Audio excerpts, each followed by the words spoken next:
और कौन हीरो अपने हीरोइन से कहला उजाला ये फोन लगने को सुना था कौन हीरो अपने हीरोइन से कहला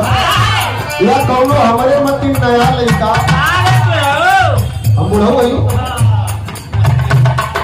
दही जाके चूल्हा मत खा लिया भाई यही कहा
धन्यवाद प्रणाम से भैया के प्रणाम बा